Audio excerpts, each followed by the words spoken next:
Top 7 Best Korean Thriller Movies. Ang mga pelikulang ito, hindi lang basta nagpapakaba.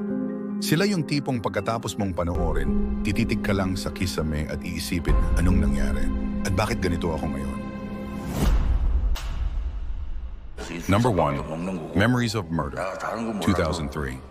근데 서울에서도 이런 거 자주 보나? 전혀. Simulan natin sa isang classic, Memories of Murder ni Bong Joon-ho. Based ito sa totoong unsolved serial killings noong 80s sa Korea. Hindi lang ito whodunit, ito ay why isn't this solved drama. Pulis na desperado, sistema na hindi gumagana, at tension na walang closure. Para itong 7 pero mas grounded, mas totoo, mas masakit. 그래도 내 눈가는 못 속여요. 딱 보면 티가 나. Number 2, The Chaser, 2008. Kung gusto mo ng saglit lang ang pahinga, ito na. The Chaser, dating pulis na naging bugaw, naghahanap ng nawawalang babae. At biglang nalaman kung sino ang killer. Pero paano kung kulang ka sa oras para patunayan ito?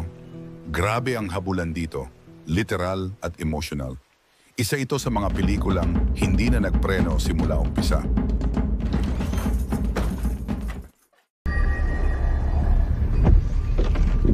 Number 3, I Saw the Devil, 2010.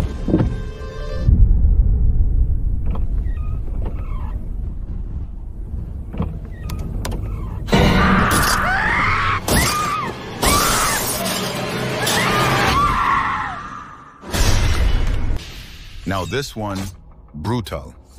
I Saw the Devil ay kwento ng agent na naghiganti sa mamamatay tao ng fiancé niya. Pero di siya kontento sa simpleng paghiganti. Gusto niya durugin yung kaluluwa ng killer. At sa prosesong yon, siya mismo ang unti-unting nawawala. Warning lang, heavy to. Pero kung kaya mo, sulit. 점점 끔찍해질 거야.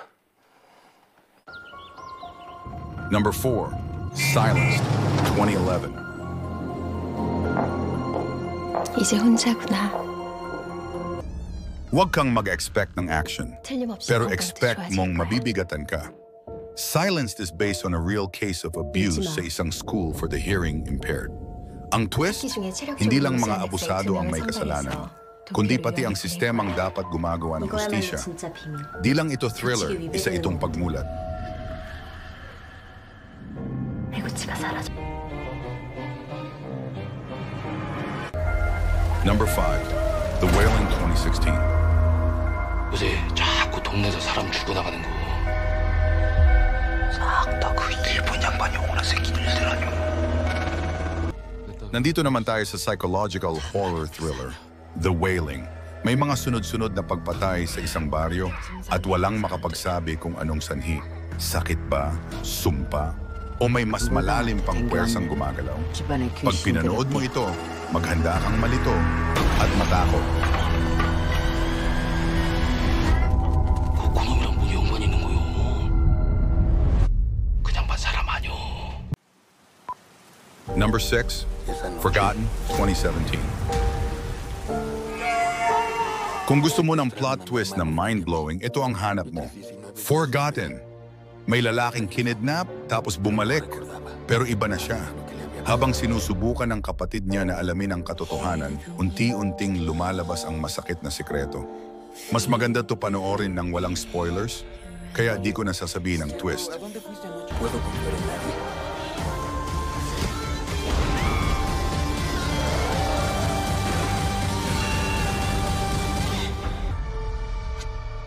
Number 7, Night in Paradise, 2020. 대체 무슨 사고를 얼마나 Sa lahat ng nasa listahang to, ito ang pinaka-emotional. Night in Paradise ay kwento ng gangster na nawalan ng pamilya tapos nagtatago sa isang island. Doon niya nakilala ang babaeng may sariling sakit sa puso. Action, drama, death wish. Parang Leon the Professional pero may Korean soul. 금방 다녀올게.